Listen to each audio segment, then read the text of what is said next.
کهانی دغه راځي چې د یو مڼې کهانی د جی د سیب وایي چې یو بزرګ په یو نهر په غاړه د مونځ دپاره جي او دس کولو د ډېرو ورځو نه هغه وږی هم و نو نظر یې ولګېدو په یو مڼه باندې چې هغه د اوبو په سر باندې را روانه ده او ده ولیده نو د هغه مڼه راونیوله ځکه چې وږی مو چې کله دغه مڼه راونیوله او ویې خوړه چې ویې خوړه نو سوچ ورته وروستو راغی چې دا مڼه خو ما وخوړه خو دا خو زما نه وه دا خو په دې دریاب کې یا په دې اوبو کې یا په دې نهر کې ما راولیوله اوس به د دې مالک زه څنګه ماته میلاو شي او د دې مالک به ماته چېرته میلاو شي په دې سوچ کې دی دغه بزرګ چې کله جي په دې سوچ کې دی نو د دغه نهر په غاړه باندې ایسته روان شو چې روان شو جي څو ورځې مزل یې وکړو اخر دا چې دغه ډېر مزل باوجود دغه مزل تېرېدو نه وروستو یو باغ ورته په نظر باندې راغی ډېر سفر یې وکړو څه ګوري چې دغه باغ د مڼو دی دغه کم باغ چې دی او دغه باغ یا دغه باغ کې چې کمې بوټي ولاړ دي د مڼو دغه څانګې د نهر ته راځوړندې شوي دي پوه شو چې یاره دا مڼه چې کومه ده نو دا هم د دې باغ یا د دې څانګې را پرېوتې ده د نهر ته چې کله جي دا پته ورته ولګېده او یقین راغی چې یاره دا بالکل د دې باغ ده هغه باغ ته دننه ورغی د هغه مالک سره میلاو شو ورته وویل چې یاره ما یو مڼه خوړه د خپله کهاني ورته ټوله دغسې وویله چې بس دومره مزل وکړو رالمه دې کې ته راورسېدم دا مڼه کومه ونه دا ستاسو ما یقین دی چې در دې باغ ده د ماپۍ غوښتلو دپاره راغلی یم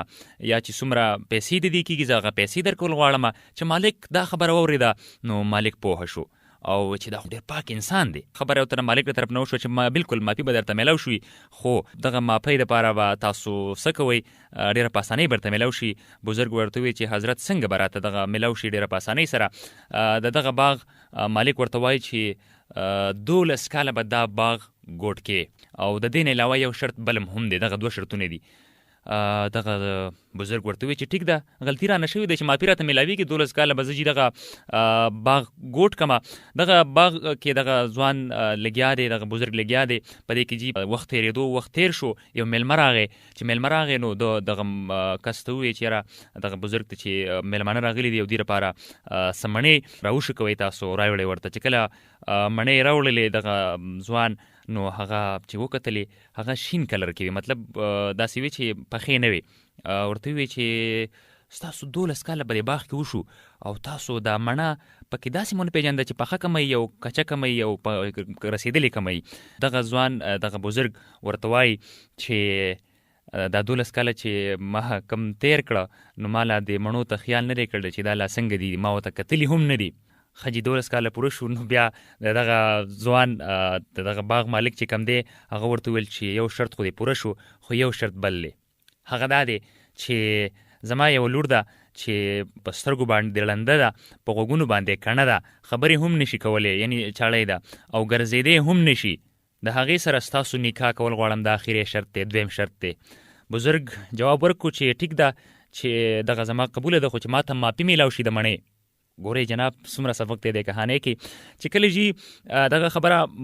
ومنله دغه بزرګ نو وخت تیر شو پکې دغه خبره چې کله ورته وشوړله نو هغه لاړو کور ته بوتلو نکاح یې وکړله او د هغوی دپاره یو ځانګړې کمرې ورته وښودله چې دا کمره ستاسو شو هغه کمره ورته په ګوته کړه چې دغه کمره ده او دغه کمرې ته لاړ شئ ستاسو د ژوند ملګری به دغه کمره کې ستاسو انتظار کوي کله چې دغه بزرګ ورغی دغه کمرې ته وردن شو نو چې څه ګوري هغه کمره کې چې دته کوم نښې ښودلې وې چې په سترګو ړنده او وغیره نظر یې کار نه کوي ګرځېدلی هم نشي چې دو کتل هغې کې هغه شان نه ده بالکل ښایسته یو ناوې کړې ناوې ناسته ده چې هغه د څه کمې محتاج نه ده کمې پکې نشته چې دته پکې څه کمې محسوس نه شو چې خیال یې وکړو نو دغه بزرګ واپس شو دغه کمرې نه او په منډه منډه راووتو چې دغه ځینه دغه کمرې نه کله چې راووتو نو په هغه تیزۍ کې دومره تیز و چې هغه بره درشل چې دروازې کوم هغه ته سر مو لګېدو سر یې مو سره وینې شو راغی جي هغه صحن ته چې کوم د کور مونږ ته پښتو کې غولې چې وایو یا څه خو صحن چې ورته ویل کېږي چې هغه ته راورسېدو نو ولاړ دی دغه د باغ مالک ورته ولاړ دی چې ولې تاسو خو واپس شوئ هغه ورته وویل چې حضرت یو مڼه غلطي مې کړې وه په هغې کې ما 12 کاله د باغ خدمت وکړو اوس دا چېرته دا غلطي وکړم نو بیا به راسره څه کېږي د دې لپاره زه واپس شوم دا تاسو چې ماته سویلو دا خو هغه نه دي دغه مالک ورته وایي چې واوره جي ډېره فکر خبره ده وایي چې دا په غوږونو باندې ښه واوره چې کومه نښې تاسو ته ما ښودلې وي تاسو ته پته ده چې دا پرسکه د دې چې نظر کار نه کوي یعنې ړنده ده نو د دې چا په چا باندې اوسه پورې نظر لګېدلی دی نه ځکه ړنده ده، یا چې څه اوري نه نو د چا اواز یې اوسه پورې اورېدلی دی نه، او چې ژبې کار نه کوي نو د چا سره خبرې نه دي کړي، مطلب د هغه خلکو سره چې چا سره خبرې نه وي کول پکار، چې ګرځېدی نه شي نو دا چې د خپل محل نه بهر وتلې نه ده. دغه 4 نښانې چې کومې وي چې دغه پته ولګېده نو دغه جي نکاح وشوه، او پوهان وایي جناب چې وخت تېرېدو چې دغه له جي الله یو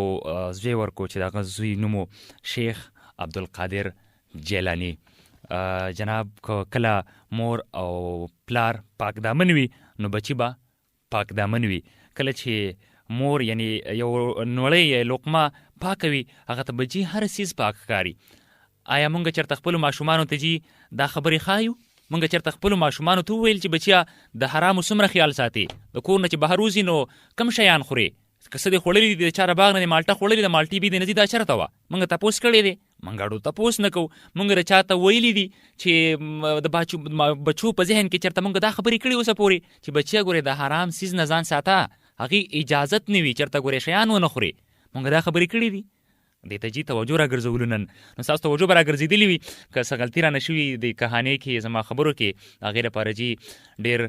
زیات معذرت خوایم. تاسو ټول خوشحاله اوسئ جي. فرهاد رضا ته هم په دې ځای باندې ورکوي اجازه تاسو چې چېرته مو اوسئ ښاد آباد خوشحاله بریالي اوسئ ګل اوسئ سپرلي اوسئ ژوندي اوسئ. د لوی الله په لوی امان. پاکستان زنده باد. شمال ریډیو پاینده آباد.